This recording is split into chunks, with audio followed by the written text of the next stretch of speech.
Perkenalkan, nama saya Alfiandi Handika Akir, mahasiswa Fakultas Teologi Program Studi Teologi Sistematika B semester 5. Saat ini saya akan membahas satu topik mengenai selamatkan bumi dalam mata kuliah etika lingkungan.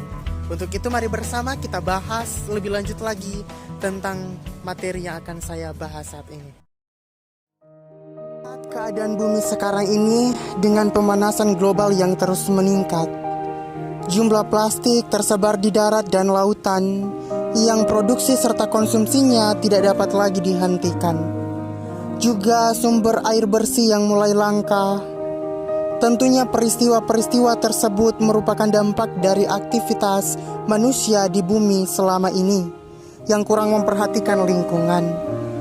Aktivitas manusia sehari-hari yang secara langsung maupun tidak langsung dapat memicu terjadinya pemanasan global dan bencana alam lainnya.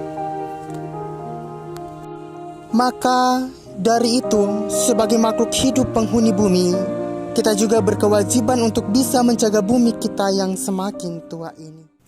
Ada banyak cara yang dapat dilakukan oleh generasi kita untuk mencegah bumi kita dari kerusakan dengan mengubah kebiasaan kita sehari-hari. Lalu, kira-kira aksi apa saja yang dapat menyelamatkan bumi dari dampak negatif dari rutinitas kita?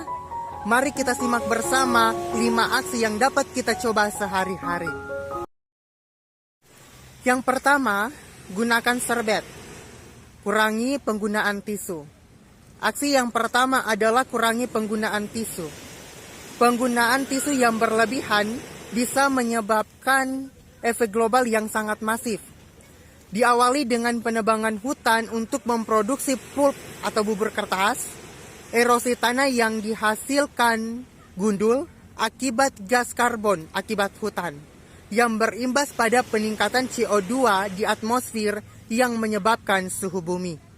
Yang ketiga, hemat listrik. Nah, aksi hemat listrik dapat kita mulai dengan mematikan listrik yang tidak dipakai. Jangan biarkan listrik menyala ketika siang hari. Pilih perangkat elektronik yang hemat listrik dan ramah lingkungan. Selain dapat menyelamatkan bumi, aksi ini juga dapat menekan biaya tagihan bulanan. Dan yang keempat, hemat kertas. Aksi hemat yang dapat dicoba adalah dengan mencetak kertas secara bolak-balik. Gunakan kembali kertas bekas yang masih bersih di baliknya. Saat mengatur dokumen yang akan dicetak, kurangi margin dalam mencetak, sehingga penggunaan tempat menjadi lebih efisien. Dan yang terakhir, yang kelima, adalah menghentikan penggunaan air tanah.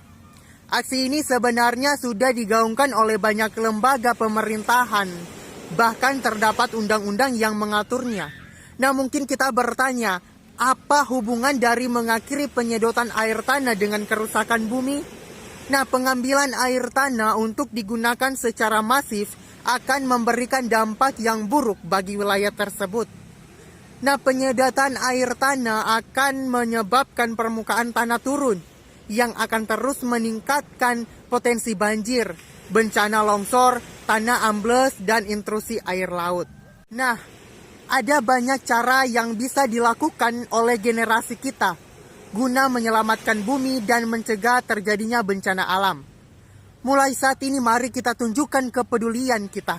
Tunjukkan aksi kita untuk dapat melindungi bumi yang kita cintai ini, agar tidak terjadi hal-hal yang tidak diinginkan ke depannya.